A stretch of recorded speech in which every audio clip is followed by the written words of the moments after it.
Are you looking at relocating to Virginia Beach or the surrounding areas? Stay tuned because we're going to hit buying versus renting and whether that makes sense for you to do one or the other. Let's go.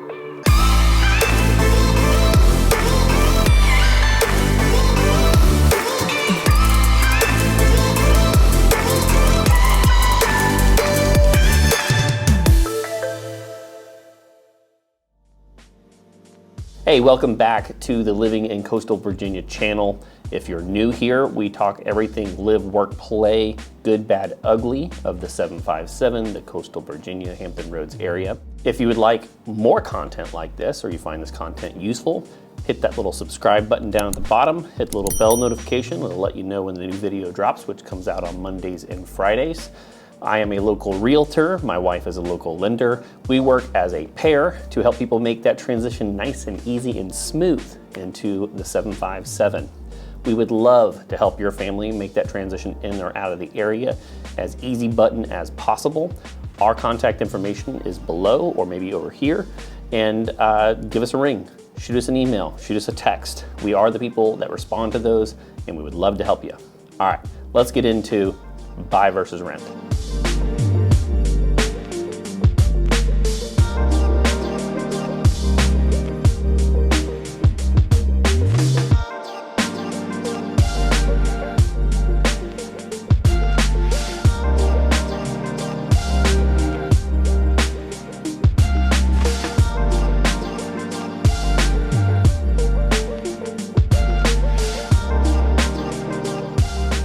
So I'm going to tell you something that every lawyer says and nobody really wants to hear.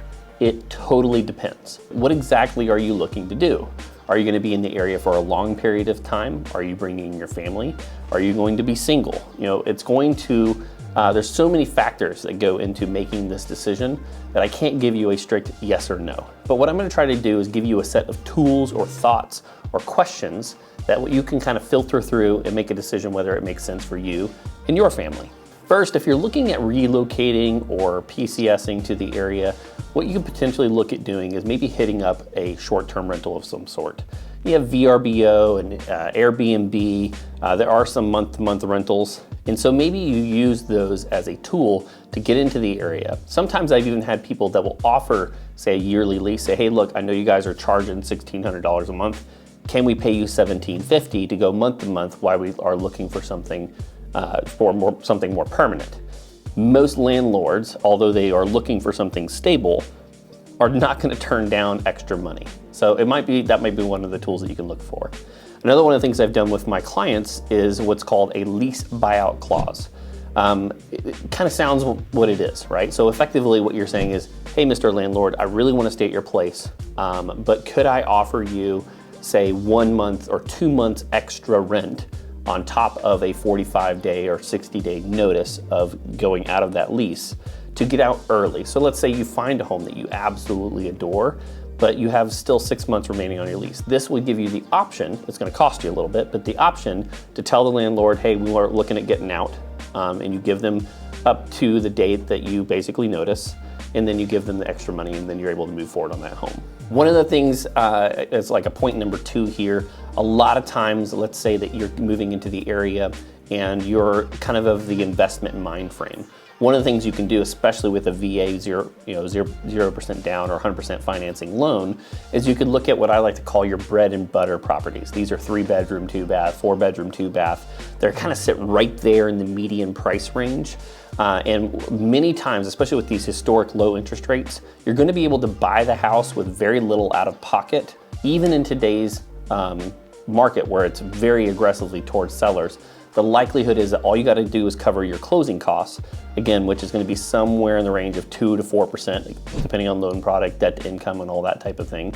But to be able to get into a property for that little amount out of pocket, have a house that you can easily rent out for at least the minimum monthly payment. And for many times I've seen my clients be able to rent it out for $200 or $300 or $400 above what their mortgage payment is. That still gives you the option to, over the next, say, year or so, or even shorter, to look at something a little bit more permanent, and then you've also got an investment property. Normally, my advice for most buyers is, hey, look, if you're not going to be in an area, historically appreciation rates have been somewhere between 2.5% and 4% appreciation. With the payoff of your loan, right, the amount that you pay off your loan and the amount that your home appreciates, that gap usually takes about 3 to 5 years for you to be at a break-even point, because when you sell your home, that is when the most expenses come into the picture, right? And so it usually would take 3 to 5 years to get to that break-even point. Now, that hasn't really applied recently because the housing market has been so aggressive. All of Hampton Roads saw, or 757 or coastal Virginia, saw about 6% to 7% appreciation for the last 2 years. And so far, we're on pace to either hit that or exceed that in 2021. So I had a couple that bought a house 2 years ago, is selling, and is making $17,000 on a $200,000 property. Again, it's not really following the rule most recently, so it might not apply to you now, but effectively what you want to look at is how long am I going to be in the area? You could even look at it this way. What appreciation or how much value am I going to be missing out on if I delay this?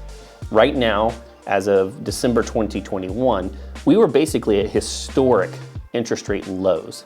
Right now, we're in what's called a rising interest rate market.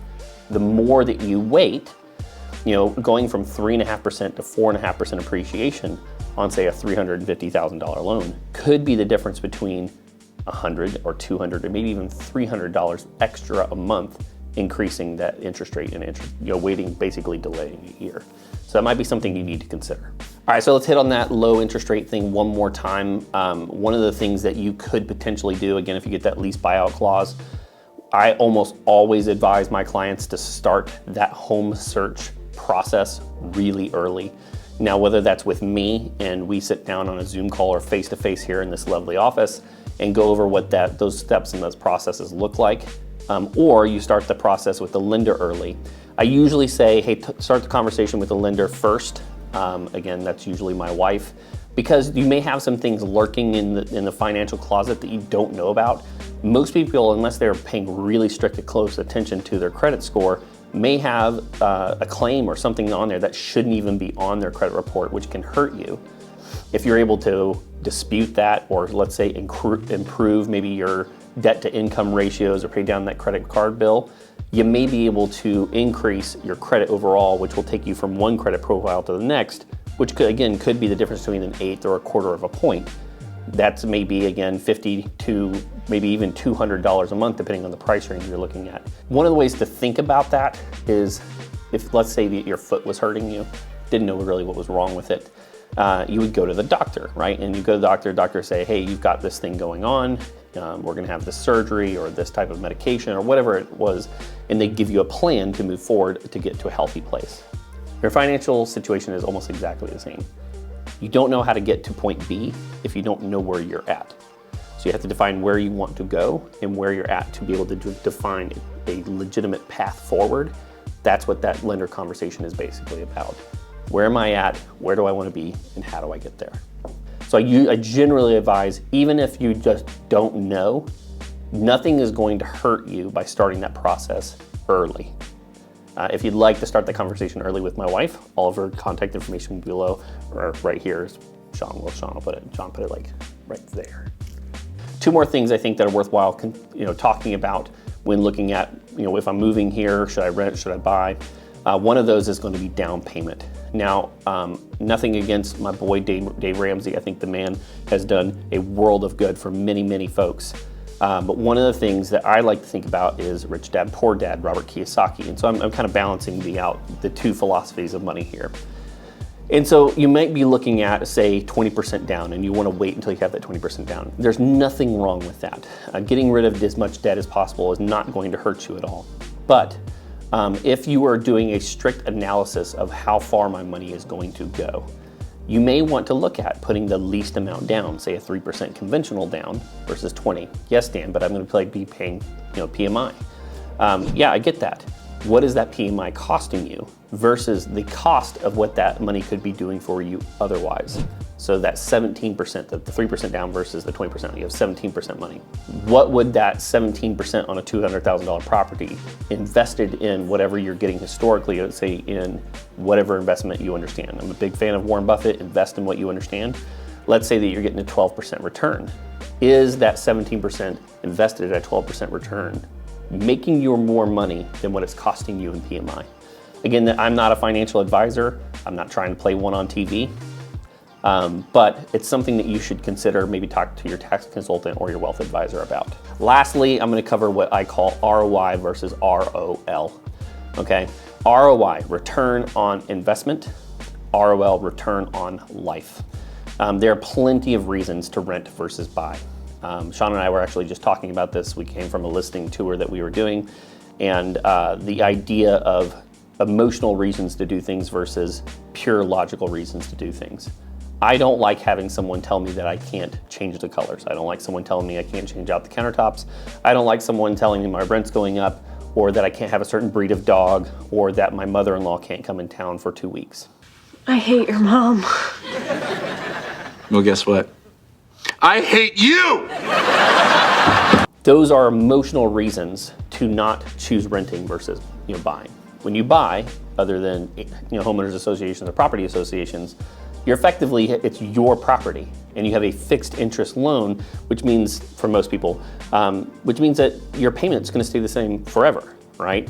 Now, there is a certain amount of inflexibility that comes with that. If you want to move or not have that payment anymore, you gotta sell, right? So you gotta have to kind of weigh and balance these, your return on life. Another one might be return on life is, hey, I don't wanna have to fix roof if it's leaking. I don't wanna have to fix a toilet if it's leaking. I don't want to have to worry about lawn care or landscaping, that type of thing. And so you go into a condo or an apartment building that all of that taken care of for you. You're a super busy individual and you don't wanna deal with that type of stuff. So you gotta kind of weigh and balance these out, see which one's most important for you and your family, but that's definitely something worth consideration. Last thing that I want to hit on is location, location, location. Whether this is Virginia Beach, Chesapeake, Norfolk, Newport News, Portsmouth, Williamsburg, Poquoson, Gloucester, whatever, right? These are all big cities in our area. You want to know where you're living, right? The things that cannot be changed are, you can't buy new neighbors. Unless it's a tiny home on wheels, you can't move the house. Unless the neighbor is willing to sell their yard, you're not gonna improve or increase the yard size. Location, location, location has been a trite saying in real estate for a long time, and there's a reason for it. Well, Virginia Beach oceanfront is very different than the middle of nowhere Suffolk or Franklin or Smithville, right? A downtown condo is very different than, say, some land out in Chesapeake. Top 3 Chesapeake right here, neighborhoods right here, over here in this link. But again, if you're gonna be moving to Virginia Beach or Norfolk or Chesapeake, you really want to pay really heavy attention to the things that you cannot change, and the number one of that is location. So a couple of tips here on what you can do to make sure that you're in the right location.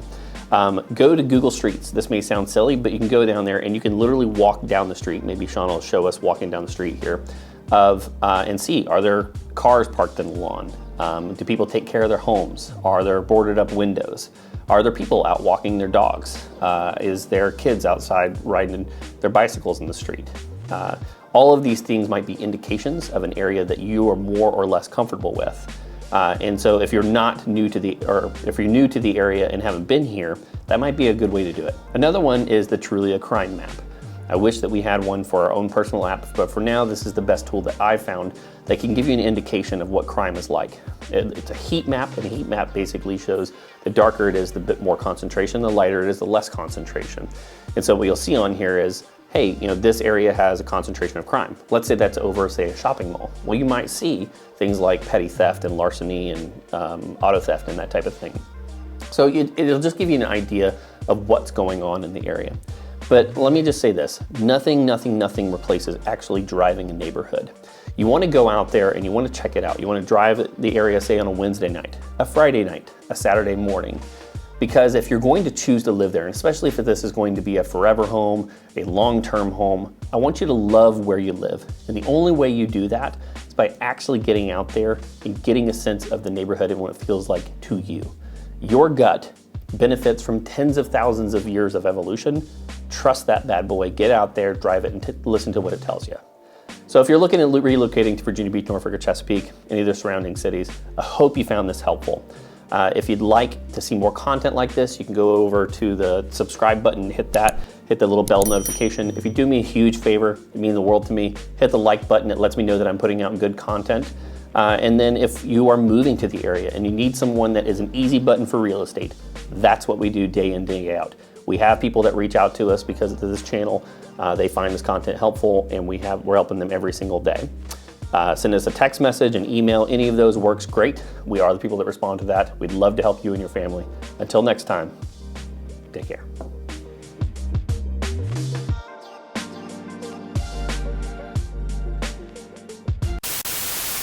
This hair.